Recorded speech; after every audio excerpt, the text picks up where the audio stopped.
When the world is shaken. Ketika dunia ini bergejolak. Saudara, kalau saya khotbah gini tentu tidak bermaksud nakut-nakuti. Tapi ini adalah sebuah realitas, kenyataan yang akan kita hadapi. Bahwa dunia bukan semakin baik. Dunia tidak akan pernah semakin baik. Dunia sedang menuju pada kehancurannya. Dan disitulah akan terjadi begitu banyak kejahatan dan gejolak-gejolak. Yang pasti akan membawa kita ada pada ketakutan. Nah, mari coba kita lihat next.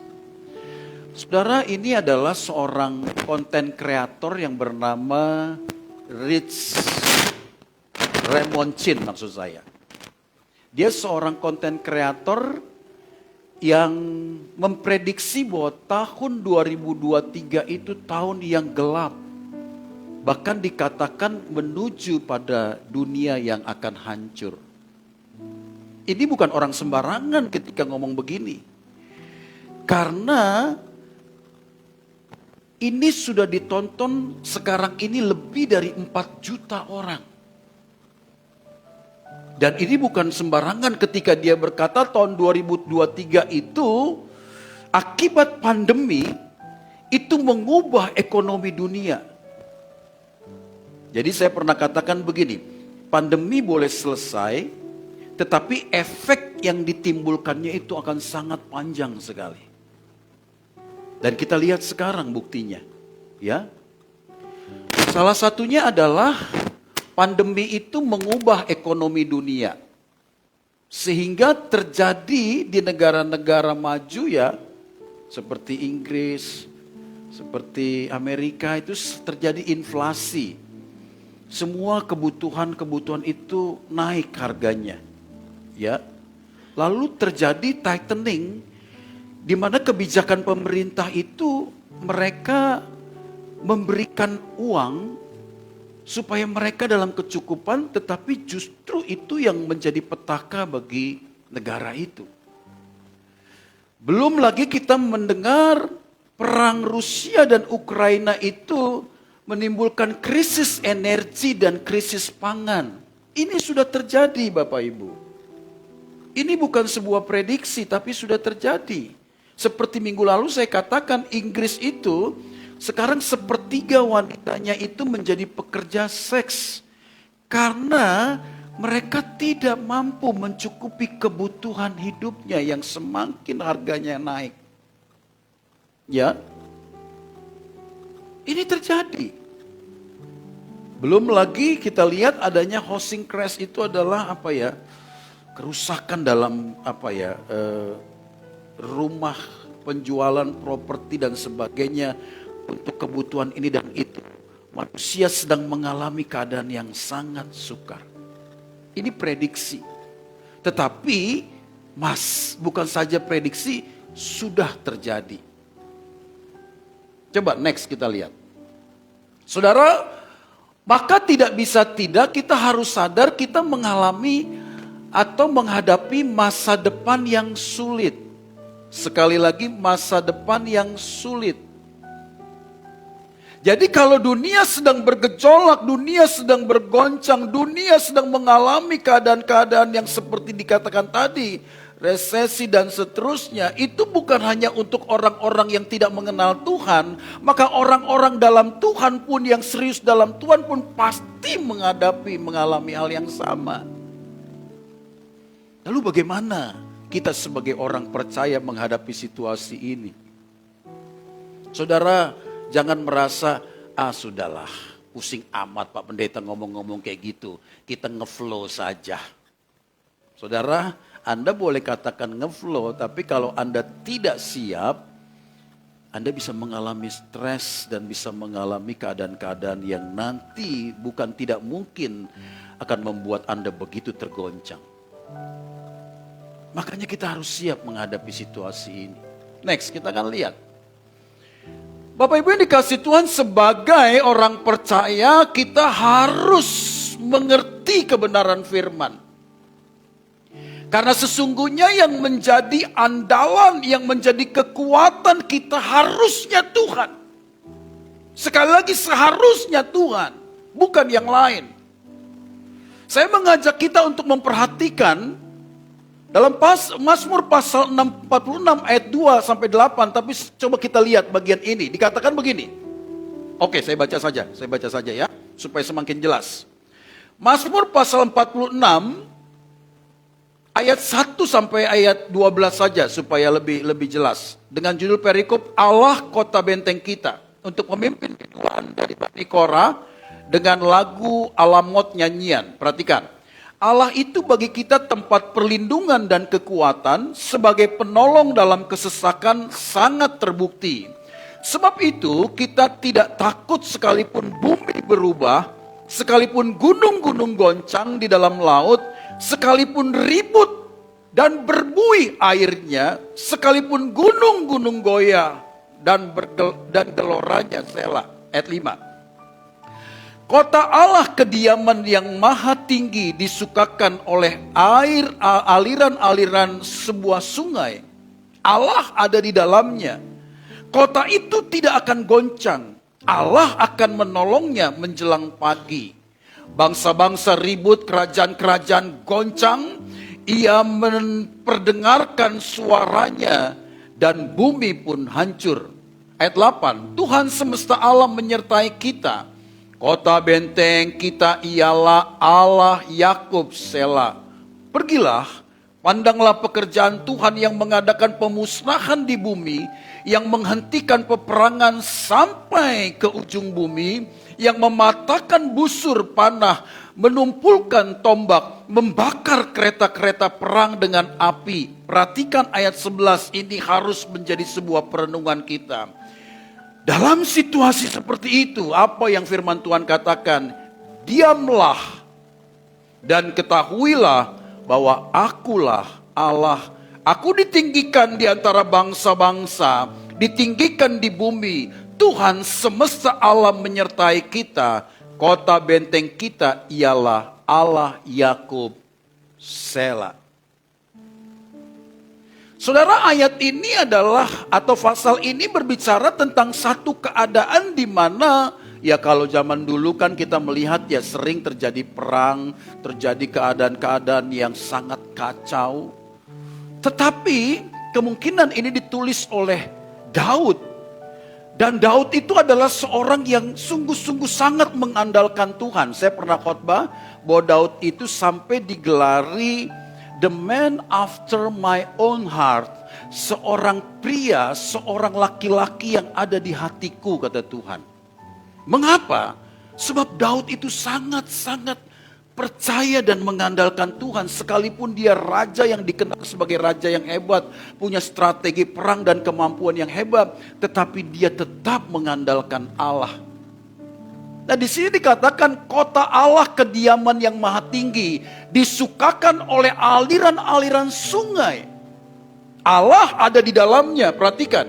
Allah ada di dalamnya, kota itu tidak akan goncang.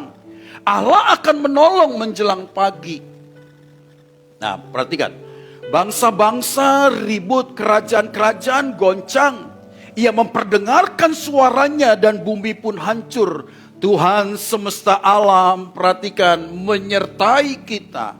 Kota benteng kita ialah Allah. Katakan amin. Boleh lebih kuat, katakan amin. Kalau kota benteng kita Allah, karena zaman dulu itu kan, setiap kota itu dibangun benteng yang kuat, itu sebagai perlindungan. Kalau kita menyebut Allah sebagai kota benteng kita, maka itu berbicara tentang pertama, kekuatan. Kedua, perlindungan. Dan dua-duanya ini ada di dalam Tuhan. Saudara, kita ini gak punya kemampuan apa-apa loh menghadapi situasi ini. Para ekonom ya, orang-orang yang sangat mengerti tentang situasi ini saja sedang dalam keadaan yang takut. Dan memprediksi betapa mengerikannya dunia ini. Kita ini punya apa? Kita ini mampu apa?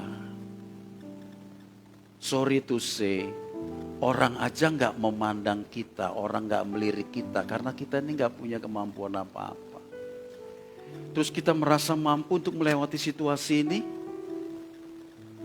Betapa sombong dan bodohnya kita ini. Kita harus bergantung kepada Tuhan sebab Dia kota benteng kita, perlindungan dan kekuatan kita. Terus next kita lihat. Saudara, apa yang kita baca tadi membuat kita ada dalam sebuah atau dua realitas, dua kenyataan yang kontras antara kerajaan dunia dan kerajaan Allah. Jadi kita ini adalah orang yang memiliki dua kewarganegaraan.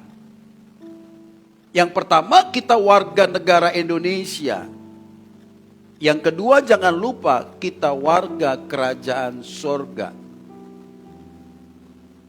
Saya ulangi, kita adalah memiliki dua kewarganegaraan. Pertama, warga negara Indonesia. Yang kedua, warga kerajaan sorga. Nah, kita lupa yang kedua ini. Makanya ada dua berita. Berita baiknya, good news-nya itu, ya, anak-anak Tuhan hidup dalam kerajaan Allah yang tidak tergoncang. Tapi ada bad news-nya juga. Berita buruknya, anak-anak Tuhan itu hidup di tengah kerajaan dunia yang senantiasa bergoncang. Nah, itu antara bad news dan good news. Pak, jadi bingung kita, Pak. Maksudnya gimana sih? Coba next kita lihat. Apa yang kita mau buat kalau kita menyebut diri sebagai warga kerajaan dunia, tetapi sekaligus warga kerajaan Allah? Coba, ini penting ya, Anda dengar, tolong jangan ngelamun. Sebab saya persiapkan khotbah ini dengan baik, saya berdoa supaya Tuhan memberikan kita ini hati yang mengasihi Tuhan. Ya. Anda kalau dengar khotbah saya pasti beda sekali. Anda kalau melihat saya itu pasti beda sekali. Saya tidak sama seperti Juan yang dulu. Saya orang yang sangat-sangat rindu untuk mencintai Tuhan habis-habisan.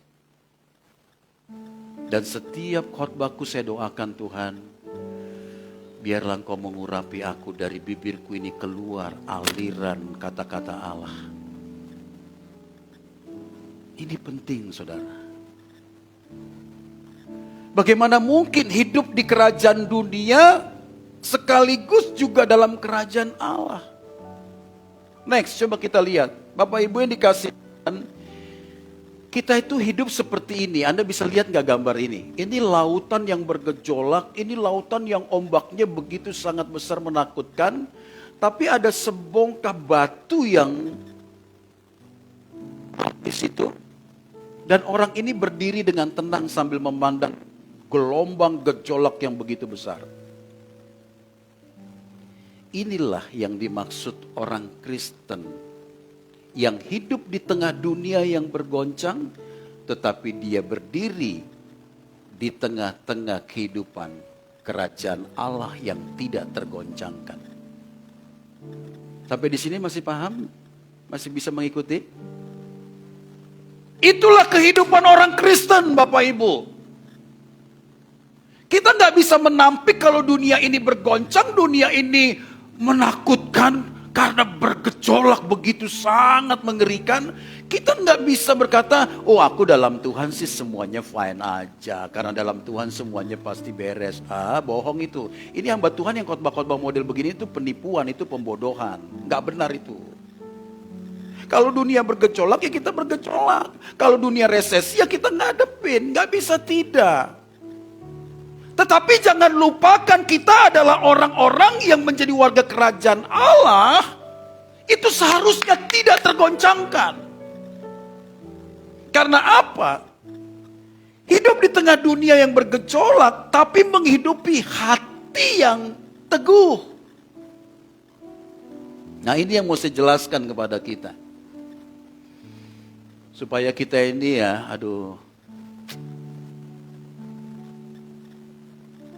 saya selama ini betapa merenungkan.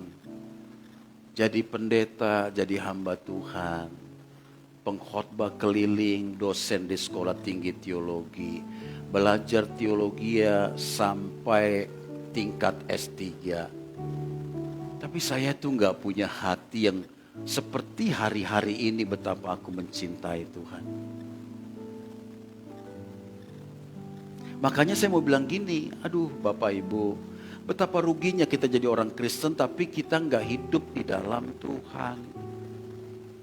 Kita ini sedang apa begini-beginian? Kita main gereja-gerejaan? Ini main gereja-gerejaan loh, kalau Anda pulang Anda tidak berubah loh. Kalau Anda pulang, Anda tidak hidupi firman. Kalau Anda pulang, Anda tidak hidup dalam Kristus. Kita main gereja-gerejaan. Aduh, capek banget kita menyelenggarakan begini ibadah. Kalau toh membuat Anda tidak pernah berubah. Pusing amat kita harus kontrak begini dan ini itu kalau Anda tidak berubah. Makanya saya bilang begini, Tuhan, tolonglah aku. Supaya aku lebih dulu menjadi contoh. Agar hidupku ini menjadi teladan bagi umat-Mu. Baru kita bisa menghidupi hidup dengan hati yang teguh di tengah dunia yang bergejolak. Kalau enggak bisa Bapak Ibu. Coba next terus ya, nanti saya mau jelaskan bagi kita beberapa hal. Nah, perhatikan Bapak Ibu.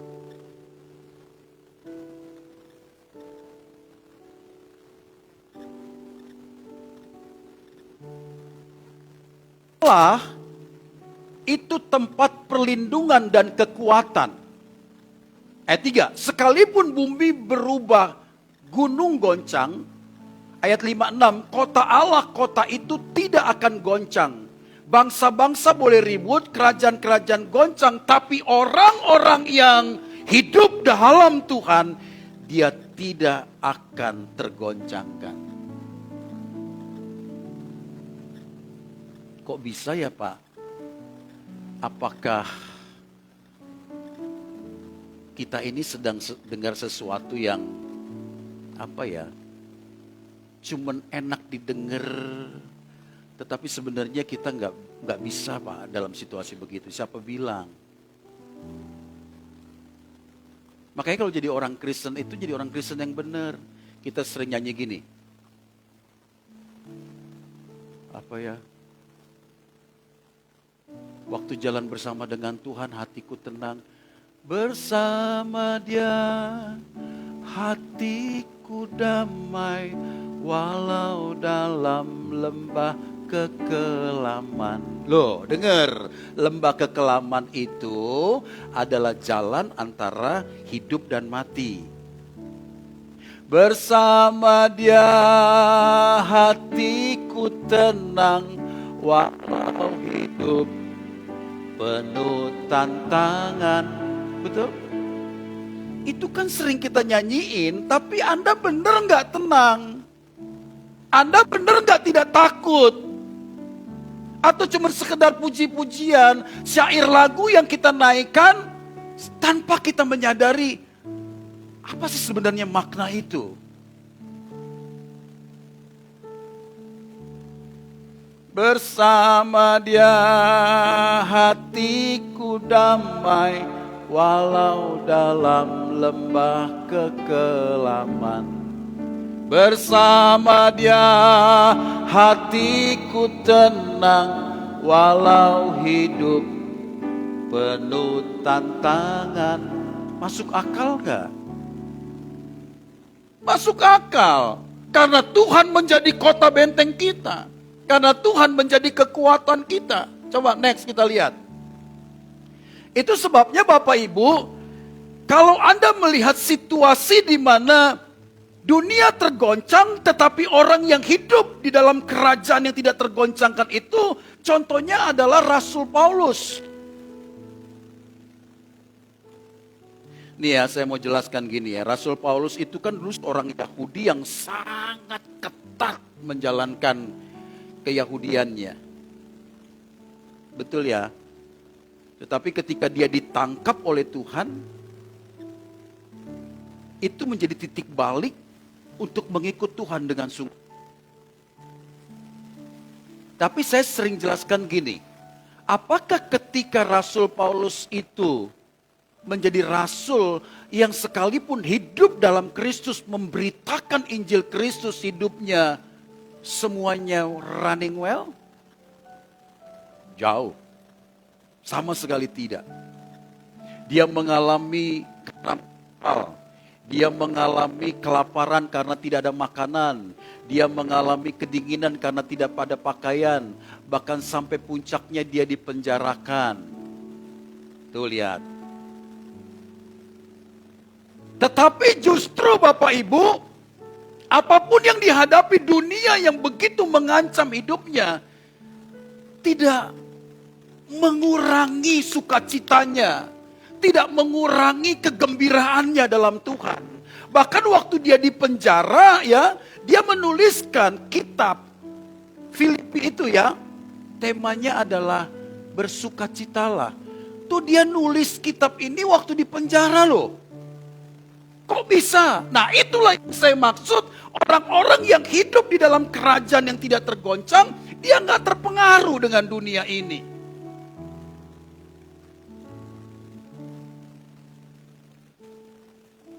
Salahnya kita semua ini punya konsep begini.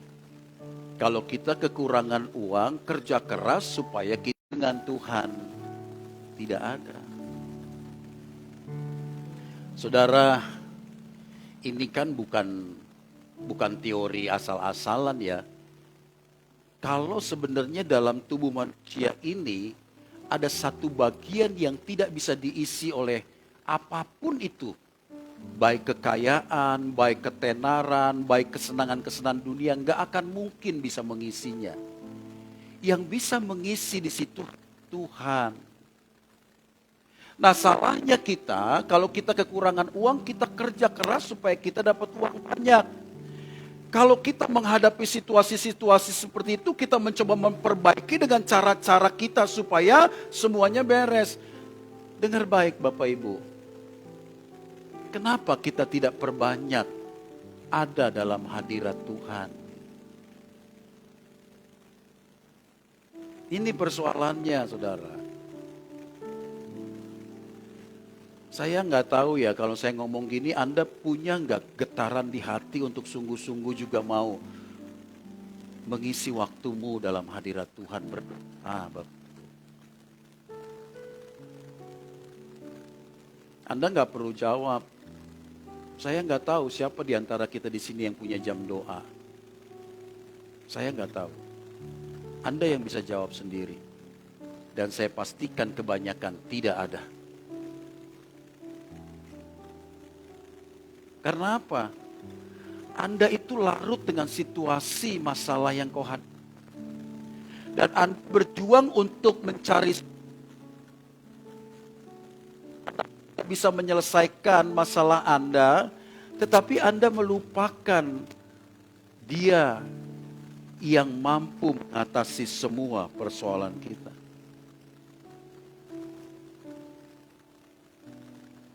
Nah, perhatikan. Maka oleh karena itu hati kami senantiasa tabah. Sebab hidup kami ini adalah hidup karena percaya bukan karena melihat. Tetapi hati kami tabah dan terlebih suka kami beralih dari tubuh ini untuk menetap pada Tuhan. Perhatikan bagian ini. Terlebih suka kami beralih dari tubuh ini menetap kepada Tuhan. Saudara gini ya, Anda kalau hidup di dunia ini sebenarnya Anda sedang ada dalam sebuah kemah. Kemah itu kita pasang, kalau udah selesai kita cabut, kan begitu. Nggak ada kemah itu yang permanen. Yang permanen itu rumah. Dan kita harus sadar, waktu kita di dunia ini, kita sedang ada dalam kemah. Yang kapan saja bisa tercabut.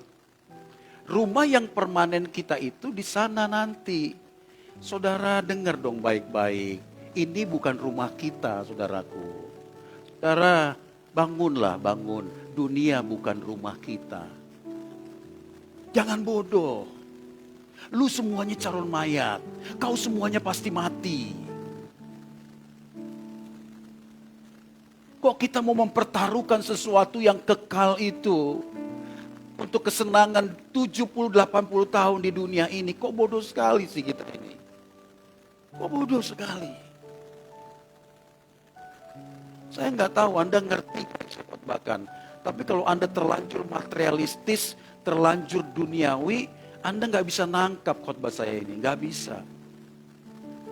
Makanya Anda harus cabut pemikiran itu supaya kita arahkan semua pemikiran kita untuk bagaimana kita bisa sampai fokus yaitu rumah Bapa, saudaraku. Harus begitu cara berpikir kita.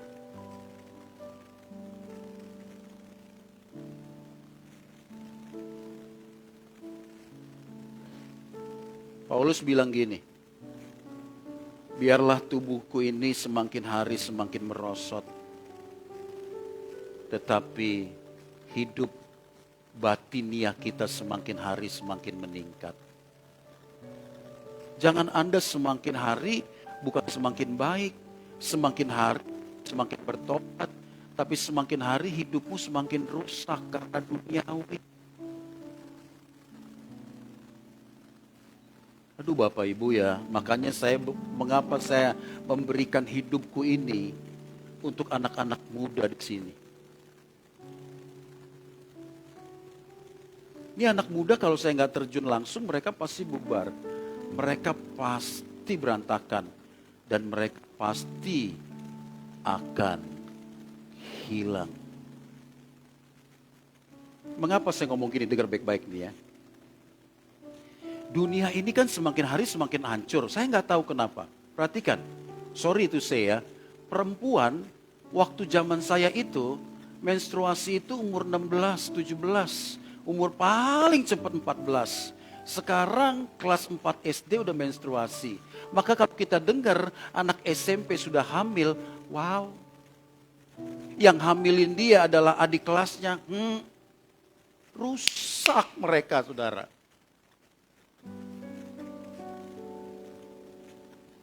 Saya ini aja ya yang sudah, saya ini 55 tahun loh Bapak Ibu. Sebentar lagi kalau Stephen 5 tahun lagi menikah saya punya cucu loh.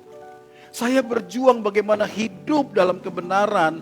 Itu kadang-kadang kalau saya buka HP ya, saya buka TikTok, Instagram itu ya, hampir 80% semuanya pornografi. Perempuan-perempuan sekarang itu nggak sungkan menunjukkan auratnya. Hampir kelihatan penuh. Coba lihat, mereka joget-joget gitu dengan apa ya, membuat orang tuh ngelihatnya eksotik begitu ya. Saya aja waktu ngelihat gitu, ya ampun Tuhan dalam. Tapi saya lihat juga gitu, saya ganti juga. Sampai beberapa video saya ganti. Saya pikir, saya aja sempet, ini dengar ya, otak saya sempet gini, kekok. Mudah.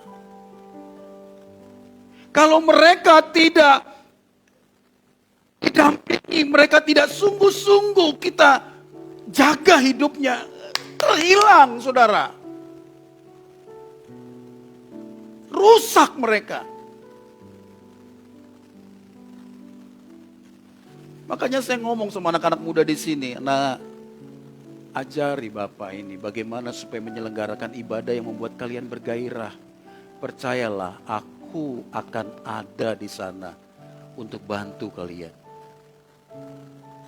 Makanya ibadah kaum muda kita ini udah gak seperti dulu lagi di gereja gitu, enggak.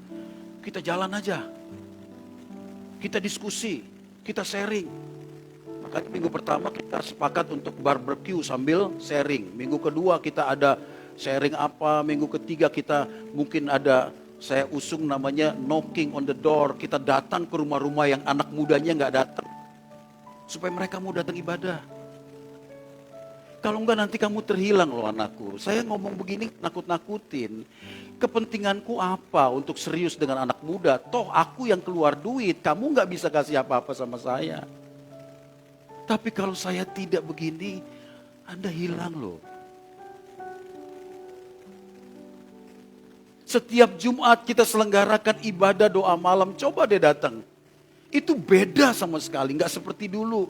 Saya sendiri yang pimpin dari awal sampai akhir, dari penyembahan firman Tuhan sampai doa.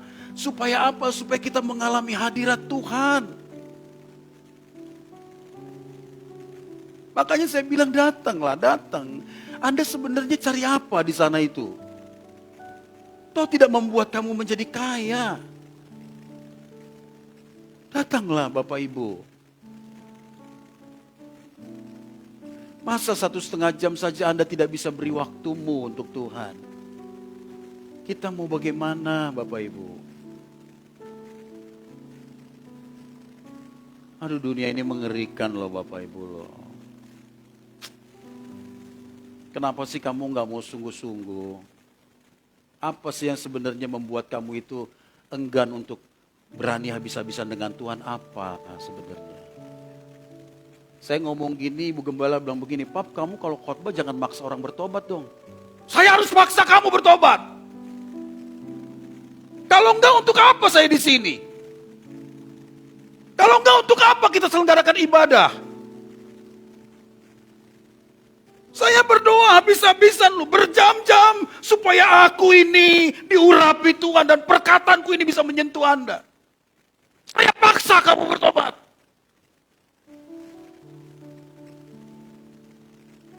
Yang gak mau bertobat nanti pasti akan keluar dari sini.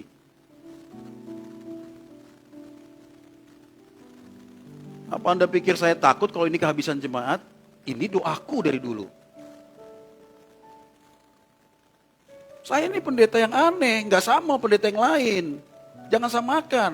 Kalau jemaat habis kita, sama sekali enggak. Itu doaku bertahun-tahun yang lalu. Kalau Anda memang sudah gak bisa digembalakan, Anda udah gak mau, ya sudah. Kalaupun gereja ini harus bubar, ya bubarlah. Akhirnya semua gereja juga pasti bubar, pasti bubar. Lihat, gereja-gereja jadi perjanjian lama, perjanjian baru. Masih ada gak sampai sekarang? Udah habis semua. Ini pun pasti habis, gereja pun pasti habis. Tetapi meninggalkan jejak. Nah kalau gereja kita ini bertahun-tahun tidak membuat Anda bergairah, tidak membuat Anda bertobat, ngapain kita teruskan? Makanya saya bilang, saya paksa kamu tobat. Gak bisa main-main.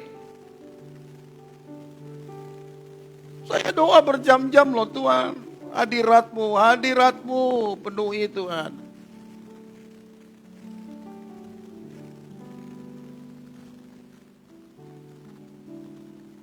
Hidup ini Bapak Ibu, dunia semakin menakutkan. Apa sih yang membuat Anda tidak berani untuk hidup serius dengan Tuhan? Lihat Paulus, betapa dia orang yang sangat mencintai Tuhan. Habis-habisan loh dengan Tuhan loh. Dan saya bilang, Tuhan, aku paksa diriku untuk mencintaimu. Saya mau terbuka ya dengan Bapak Ibu ya. Saya kemarin diskusi dengan Ibu Gembala. Mam, aku ini kan bukan pendeta asal-asalan. Aku ini belajar teologi loh dari sekolah-sekolah yang bukan abal-abal. Sampai mencapai gelar doktor. Dan kalau aku sekarang memutuskan untuk hidup begini habis-habisan dengan Tuhan, kadang-kadang aku mikir gini ya, saya ini sedang kumpul di tengah-tengah pendeta ya, hamba-hamba Tuhan yang bangga, oh aku baru beli tanah loh, oh aku baru beli ini loh, aku baru punya ini loh. Saya mikir, ini saya yang bodoh atau mereka ya? Sementara saya sedang habis-habisan untuk hidup, tidak sedikit pun memikirkan tentang dunia. Habis-habisan loh. Sampai saya bilang gini sama Ibu Gembala. Entah kenapa tiba-tiba ya. Oke, saya terbuka aja. 2 hari yang lalu saya harus bayar mobil kan. Cicilan mobil kan. Minggu lalu saya bilangkan sama klien ya. Nanti tanya ya bagaimana Tuhan kasih saya lewat. Saya jual cincin.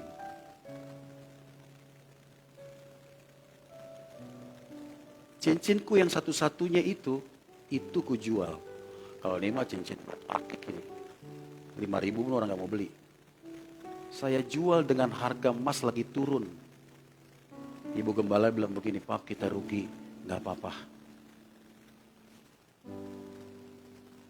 Waktu dia jual, saya di mobil doa gini, Tuhan, bulan depan apa lagi yang Tuhan, bulan depan bagaimana lagi saya harus melewati ini. Kalau ini Tuhan mendidik saya supaya saya betul-betul mengasihi Tuhan, no problem. Silakan Tuhan. Tapi mohon jangan sampai aku malu. Saya minjem duit. Tuhan aku gak mau.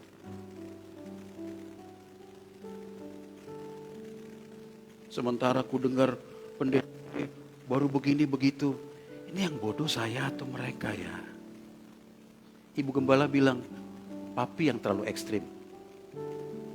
Udahlah, jalan aja biasa-biasa. Ini lo biasa lo ini. Di dalam Tuhan begini biasa loh. Kalau kita ngasih kesempatan-kesempatan peluang dengan dunia ini gak bisa. Bapak Ibu gak bisa.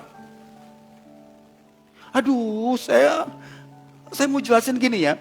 Saya serius sekali, selalu berhubungan dengan Tuhan. Tiap hari saya memuji Tuhan. Ketika saya sedikit saja memikirkan dunia, nih otak ini ngawur loh. Saya bisa mikirin ini lagi, itu lagi, ini lagi, itu. Saya kembalikan lagi. Gak sembarangan loh ikut Tuhan itu loh.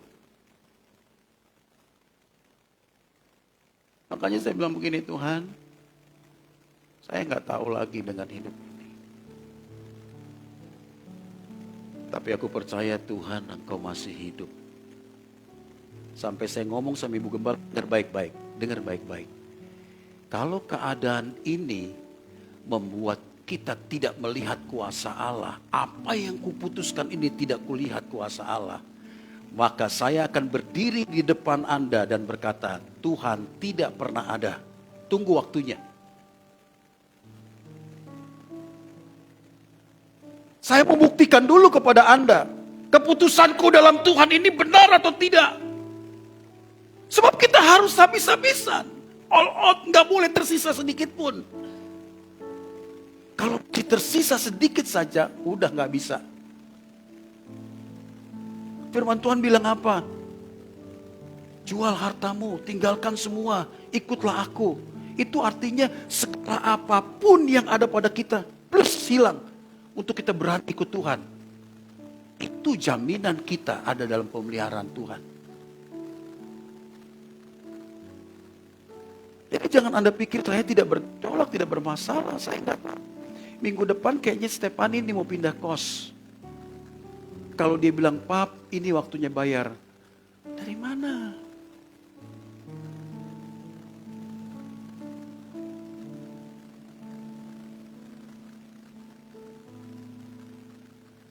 Kita harus berani habis-habisan dengan Tuhan. Next, kita lihat.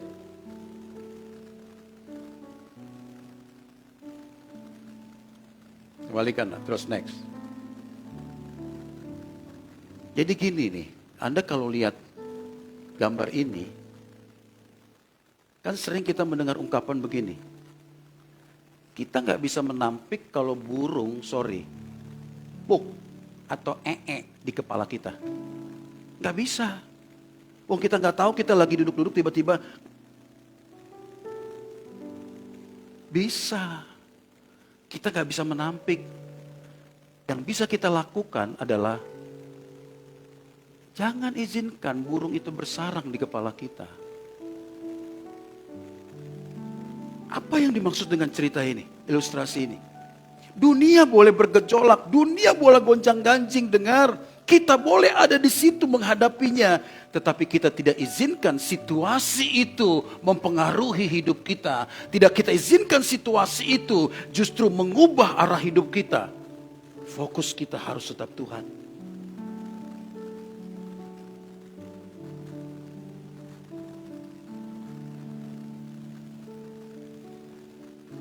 Makanya saya bilang, Tuhan tolong saya ini. Jadikanku hamba yang baik. Saya mau setia Tuhan. Jadi siap untuk dididik Tuhan, dihajar Tuhan, dikikis Tuhan. Pak, dak, dak, dak, dak. Habis seperti apa yang Tuhan mau. Tuhan bilang maafkan orang itu, saya maafkan. Mengampuni, saya ampuni. Semua hal Tuhan sedang didik saya. Saya bilang begini, Tuhan, buat aku untuk bisa dipercayai Tuhan. Oh kalau sekarang ini, percayalah, saya ini belum bisa dipercaya Tuhan, belum. Walaupun saya udah serius, saya udah habis-habisan, tapi belum habis beneran. Nanti kalau Tuhan kasih berkat, saya bisa ganti Pajero. Saya bisa beli rumah di Setiabudi. Makanya Tuhan bilang, aku tahu kerinduanmu anakku. Tapi ini belum saatnya. Kita harus betul-betul siap melewati semua sampai Tuhan lihat, yes, ini pribadi yang kupercayai.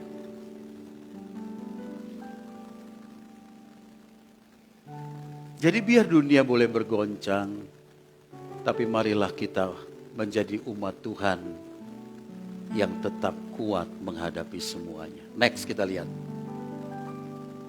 Nah, kembali ke sini. Menghadapi situasi-situasi seperti itu, apa yang dikatakan firman Tuhan? Diamlah, diam. Diam itu seperti gencatan senjata. Ketika berperang, gencatan senjata tidak melakukan apapun. Diam.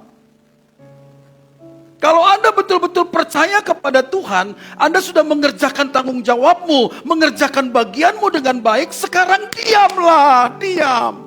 Ada dalam hadirat Tuhan, doalah. Jangan gerasak gerusuk, cari ini, pikir solusi. Ya kita ini bisa apa sih? Maka firman Tuhan katakan, diamlah dan ketahuilah bahwa akulah Allah. Aku ditinggikan di antara bangsa-bangsa, ditinggikan di bumi. Tuhan semesta alam menyertai kita. Kota, benteng kita ialah Allah Yakub, Selah. Maka dialah tempat perlindungan kita. Engkaulah perlindunganku, tempat persembunyianku. Dalam kesesakanku, di dalam bahaya, kau batu karangku teguh. Harus begitu Bapak Ibu. Ini kayaknya udah pada gelisah ya. Kayaknya duduknya udah susah nih. Duh, kita dengar khotbah yang gak mendarat banget nih. Kayaknya pendeta kita makin stres nih. Yang stres kamu. Kalau kamu gak bisa ngikutin ini, saya percaya kamu masih duniawi. Duniawi. Pak, tapi kan kita masih tinggal di dunia. Yang bilang tinggal di akhirat sopo. Kan saya udah bilang, kita ini punya dua warga kerajaan, kewarganegaraan. Pertama warga negara Indonesia, kedua warga negara kerajaan surga. Jadi jangan cuma jadi warga negara dunia aja yang duniawi terus. Kapan kita jadi warga kerajaan surga? Bukankah Yesus datang mengajarkan kita doa begini, datanglah kerajaanmu. Pak, Bu, datanglah kerajaanmu itu sekarang, bukan nanti. Jadi kita harus menghidupi sebagai warga kerajaan surga. Makanya gini, diamlah dan tenanglah saudaraku. Yuk kita banyak doa. Jumat kemarin saya seneng, Opung Sartika sudah datang. Bayangin ya ampun, itu orang jalannya udah. Kalau dia naik itu maka harus ada dua dayang-dayangnya yang mau ngawal dia. Kalau enggak jatuh. Nanti kalau turun harus dua dayang-dayang dia yang mengawal dia. Kalau enggak ambruk. Belum lagi nanti bangku diseret. Begitu. Bah, uberengi. Dia datang loh kemarin Jumat loh. Kamu pada kemana?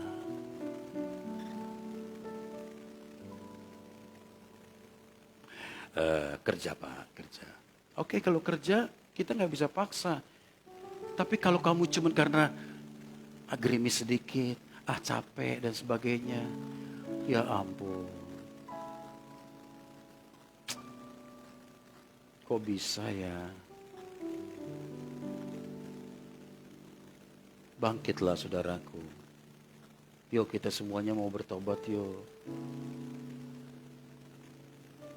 Bertobatlah. Terus next, ini yang terakhir. Ini yang terakhir sekali. Dengar baik-baik.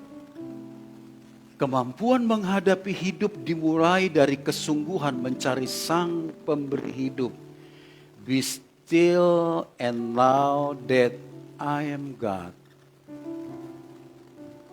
Tuhan berkata, akulah Tuhan Allahmu.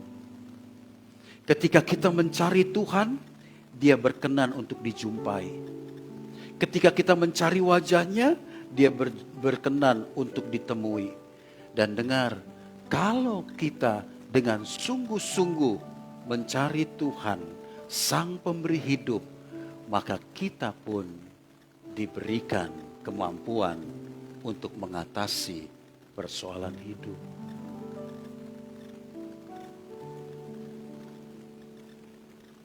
Sampai di sini pada ngerti gak sih?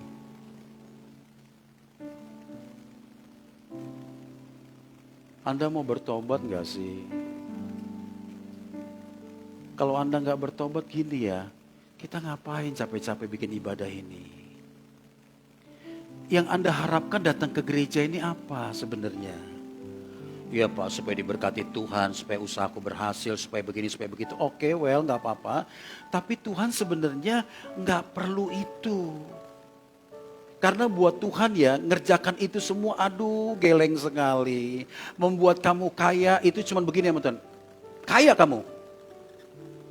Lebih cepat daripada membalikkan telapak tangan. Aduh Tuhan menciptakan jagat raya alam semesta begini rumitnya yang gak pernah terpikirkan. Kita cuma bilang jadi. Apa susahnya bagi Dia berkata jadilah kau kaya, jadilah kau sehat, jadilah kau ini, jadilah kamu ketemu jodoh. Kan gak susah. Tapi yang Tuhan mau garap hatimu. Kalau kamu cinta Tuhan, kalau kamu sungguh-sungguh hidup berkenan kepadanya, apa yang Dia punya itu kita punya.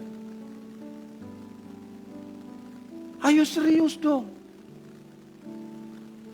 Gak usah capek-capek kita menyelenggarakan ibadah begini. Aduh percayalah, saya pendeta yang gak takut kalau anda semuanya gak datang lagi. Jangan ngomong di belakang kasihan. Itu doaku bertahun-tahun yang lalu bila perlu di gereja bubar. Saya nyelenggarakan ibadah begini juga untuk apa? Duitnya gak ada, apa-apapun gak ada.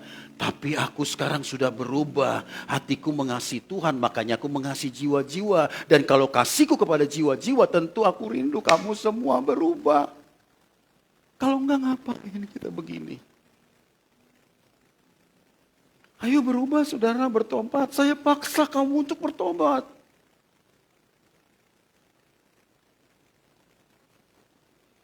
Supaya kalau kamu benar-benar menjadikan Tuhan pengharapanmu, Dia akan memberikan engkau ketenangan di sepanjang jalanmu. Selamat berjuang saudaraku. Percayalah aku gembala yang ada di depanmu. Aku akan menjadi contoh bagaimana kita hidup dalam Tuhan. Ya, Anda gak akan lihat hidup saya seperti dulu lagi, enggak. Percayalah. Karena saya mau habis-habisan dengan Tuhan. Saya gak punya banyak waktu kongko-kongko begini begitu, gak ketemu lagi dengan saya begitu. Kalau Anda perlu dengan saya, kita hanya berbicara tentang bagaimana kita hidup dalam Tuhan. Tuhan memberkati kita semua. Amin, haleluya. Mari pemain musik maju ke depan.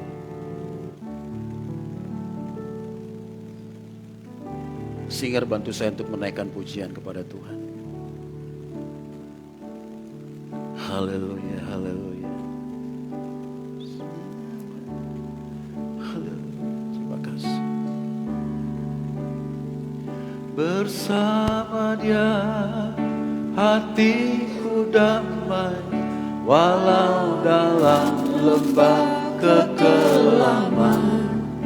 Bersama Dia hatiku tenang, walau hidup penuh tantangan. Tak satu pun dapat menghiburku, tak seorang pun dapat menolongku.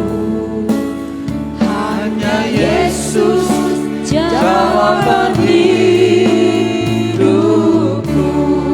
Mari dengan sungguh kita katakan kepada Tuhan, kalau ku cari damai, hanya ku dapat dalam Yesus. Kalau ku cari ketenangan, hanya ku temui di dalam Yesus.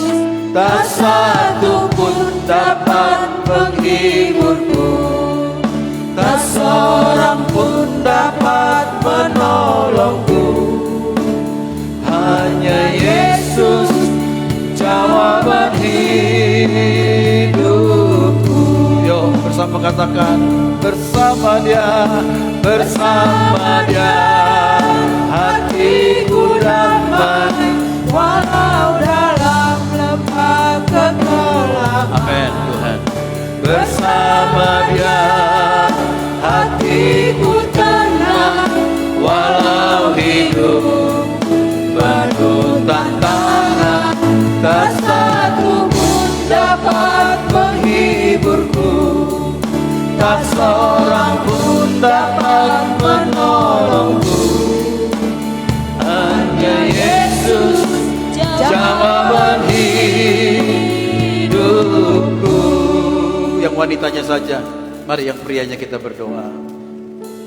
Kalau ku cari damai, Haleluya. hanya ku Yang prianya berdoa kepada Tuhan. dalam Yesus. Lord, Kalau ku hari ini kita mau berurusan dengan Tuhan. hanya ku temui Hari ini kita mau di berjumpa dengan Tuhan. dalam Yesus. Tak satu pun dapat menghiburku, tak seorang pun dapat menolongku. Izinkan kami berjumpa Hanya dengan Yesus mengalami. jawaban hidup. Masih wanitanya saja katakan, bersama Dia.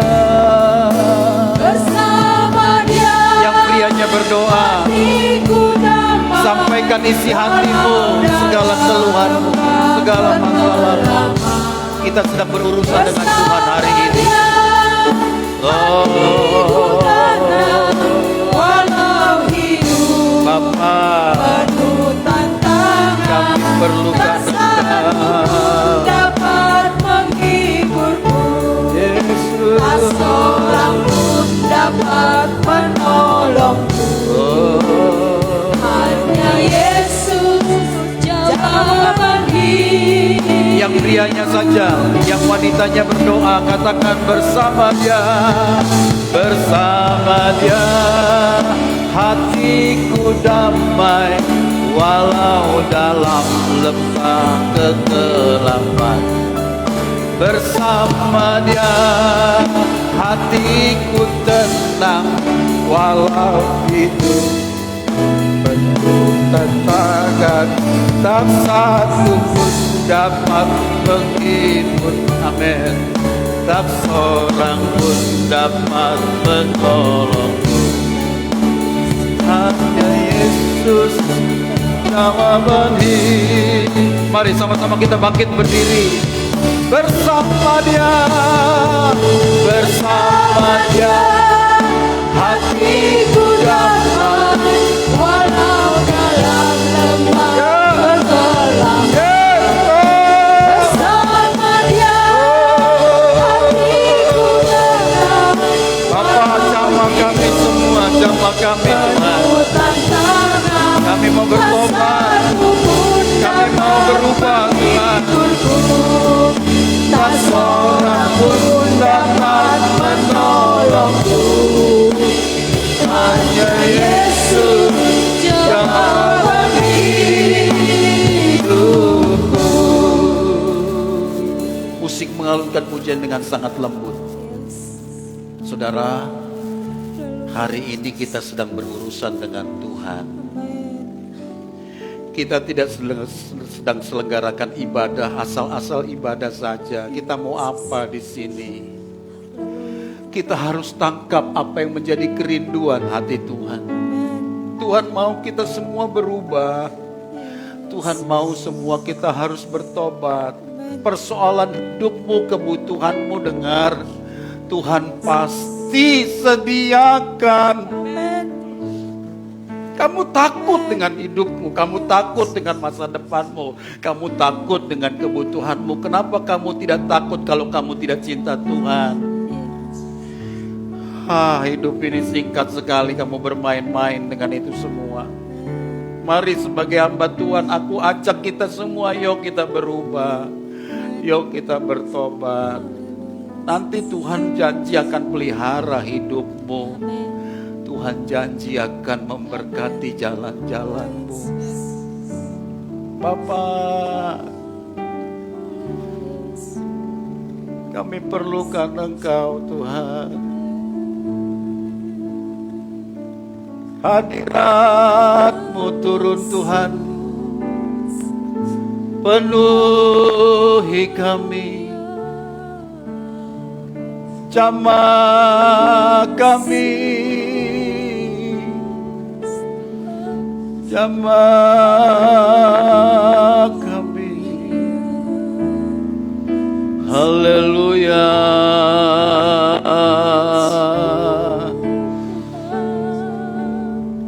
Haleluya.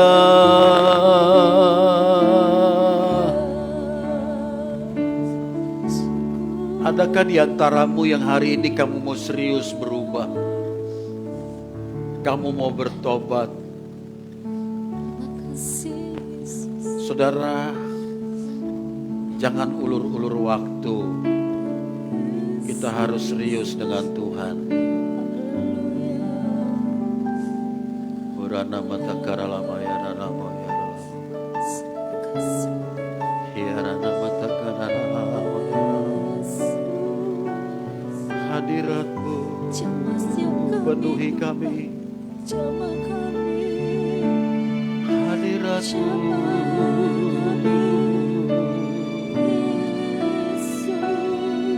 Hadirat-Mu.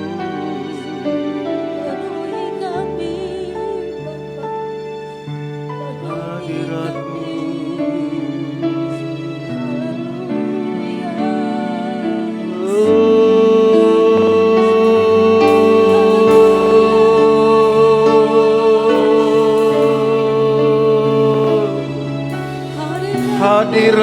Hadirat-Mu Tuhan,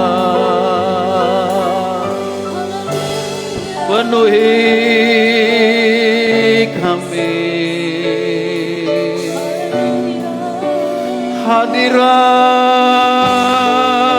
Hadirat-Mu Tuhan,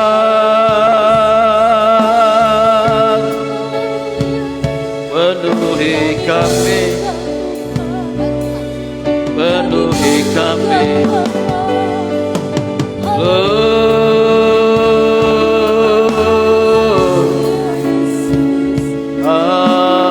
Haleluya.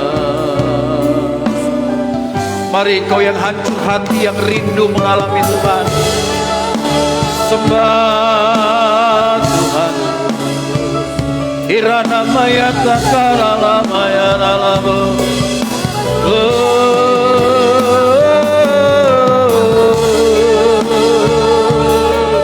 Haleluya.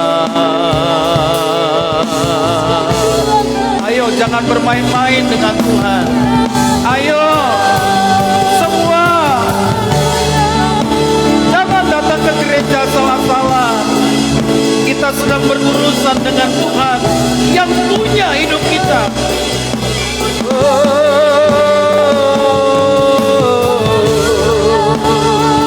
Irana maya nakara lampu.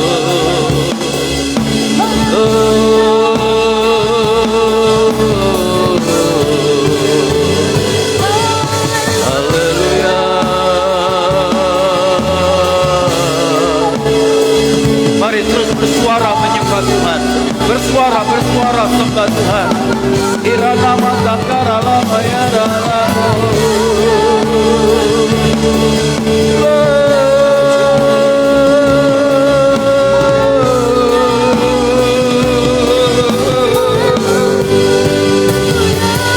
kami mengasihi Engkau Tuhan. Kami hormat kepadamu. Kami hormat kepadamu. Kami mengasihi-Mu Yesus. Kami mengasihi-Mu Tuhan.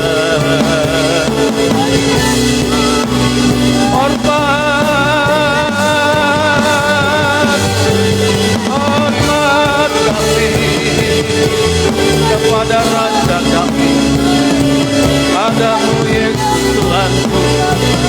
Kami sembah kirana mayara wala karala mayara urana mayara karala mayara ibadat sekala ya wala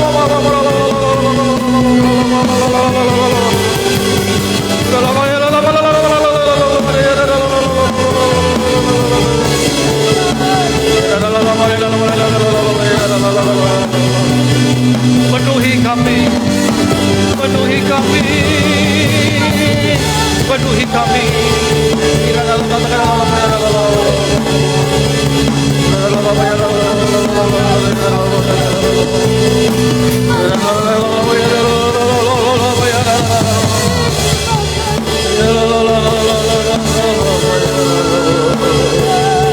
Penuhi kami Tuhan, hadirat-Mu penuhi kami, hadirat-Mu, hadirat-Mu, hadirat-Mu penuhi kami.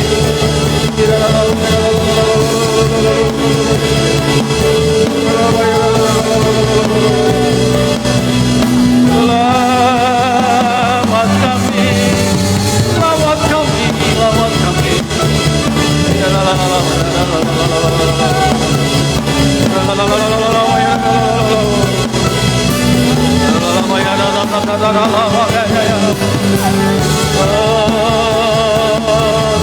Penuhi kami, penuhi kami, penuhi kami. Haleluya.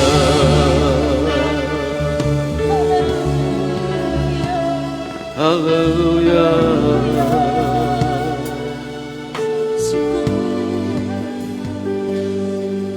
Haleluya. Kirana mata karala mayara mayara mayara. Kirana karala mayana yasa karala mata karala. Haleluya.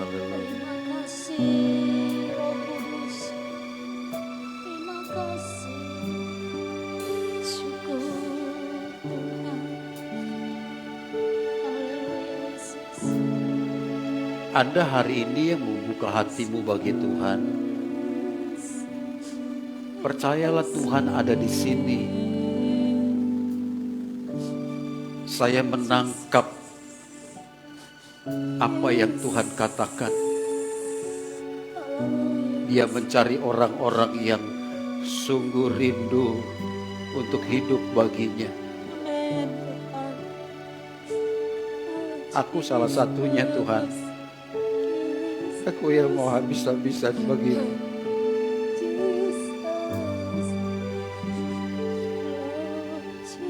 Berada mata karena namanya.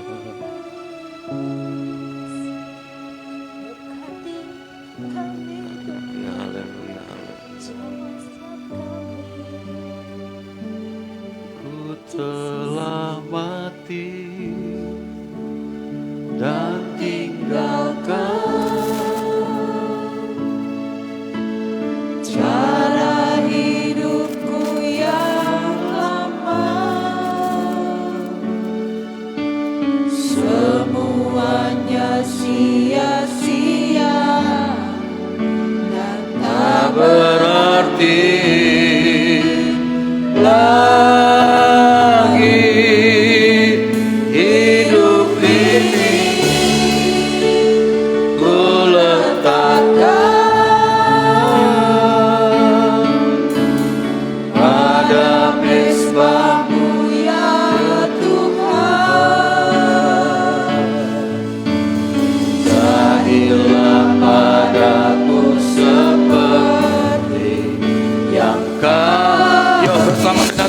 katakan, ku telah mati, ku telah mati, dan tinggalkan cara hidupku yang lama. Tuhan, kami mau berubah. Tuhan, kami mau bertobat. Semuanya sia-sia. Tuhan, kami mau bertobat. Tuhan, Tuhan, kami mau berubah. Hidup ini ku letakkan pada mesbah-Mu ya Tuhan. Jadilah padaku seperti yang Kau ingin. Jadilah padaku